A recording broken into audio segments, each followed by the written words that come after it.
குடியரசு மற்றும் சுதந்திர தின விழாக்களின் போது தமிழ்நாடு ஆளுநர் சார்பில் முதலமைச்சர், அமைச்சர்கள், உயர் அதிகாரிகள், அரசியல் தலைவர்களுக்கு தேநீர் விருந்து அளிப்பது வழக்கம். அதன்படி பல்வேறு சுவாரஸ்யங்களுடன் இந்த ஆண்டு ஆளுநர் மாளிகையில் தேநீர் விருந்து நடந்து முடிந்துள்ளது. அது குறித்து விவரிக்கிறது இந்த தொகுப்பு. கடந்த ஆண்டு ஆளுநரின் தேநீர் விருந்தை புறக்கணித்த முதல்வர் ஸ்டாலின் இந்த ஆண்டு ஆளுநர் மாளிகையில் நடந்த சுதந்திர தின விழாவுடன் கூடிய தேநீர் விருந்தில் அமைச்சர்களுடன் சென்று பங்கேற்றார். முன்னதாக ஆளுநர் சார்பில் தேநீர் விருந்திற்கு அழைப்பு அனுப்பப்பட்ட போதே முதல்வர் அதில் பங்கேற்பாரா அல்லது புறக்கணிப்பாரா என்ற கேள்விகள் எழுந்தன. அரசியல் ரீதியாக தேநீர் விருந்தை திமுக புறக்கணிப்பதாக அறிவித்த அமைச்சர் தங்கம் தென்னரசு அரசு சார்பில் முதலமைச்சரும் அமைச்சர்களும் தேநீர் விருந்தில் பங்கேற்பதாக அறிவித்தார். அதன்படி சபாநாயகர் அப்பாவு, அமைச்சர் உதயநிதி உள்ளிட்டோருடன் ஆளுநர் மாளிகையில் நடந்த தேநீர் விருந்தில் பங்கேற்றார் முதல்வர். திமுகவின் கூட்டணி கட்சிகள் இந்த தேநீர் விருந்தை புறக்கணிப்பதாக அறிவித்தன.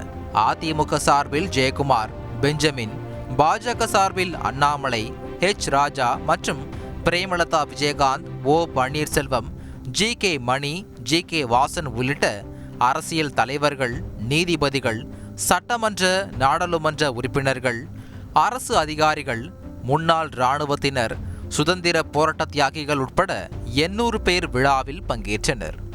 திருநங்கைகளும் இந்த விழாவில் கலந்து கொண்டனர். அப்போது திருநங்கை ஒருவர் ஆளுநருக்கு ஆசி வழங்கினார்.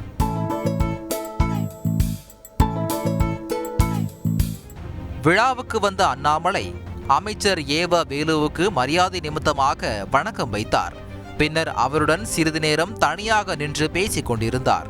அதே போன்று அமைச்சர் கே.என். நேருவுடனும் அண்ணாமலை அரசியலுக்கு அப்பாற்பட்டு நீண்ட நேரம் ஜாலியாக பேசிக் கொண்டிருந்தார்.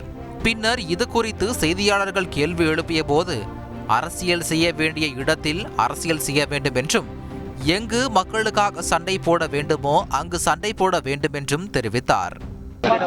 எங்க நாகரிகமா அரசியல் அங்க போடணும், அங்க நாகரிகமா அரசியல் எங்க மக்களுக்காக சண்டை போட வேண்டுமோ அங்க சண்டை போடணும். அதை எப்பவுமே தேமுதிக பொதுச் செயலாளர் பிரேமலதா விஜயகாந்தும் முன்னாள் முதல்வர் ஓ பன்னீர்செல்வமும் அருகருகே அமர்ந்து நீண்ட நேரம் பேசிக் கொண்டிருந்தனர்.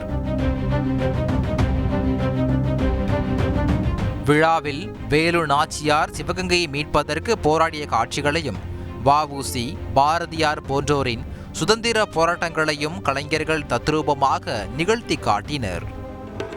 அச்சமில்லை அச்சமில்லை அச்சம் என்பதில்லையே, இச்சகத்துளோரெல்லாம் எதிர்த்து நின்ற போதினும் அச்சமில்லை அச்சமில்லை அச்சம் என்பதில்லையே.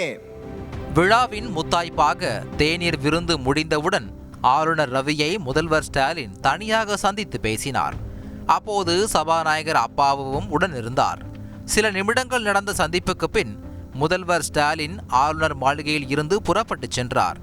அமைச்சர் உதயநிதி துணை முதல்வராக பதவியேற்க இருப்பதாக கூறப்படும் நிலையில் இந்த சந்திப்பு நடந்துள்ளது குறிப்பிடத்தக்கது. செய்திகளை உடனுக்குடன் தெரிந்து கொள்ள உடனே சப்ஸ்கிரைப் பண்ணுங்க.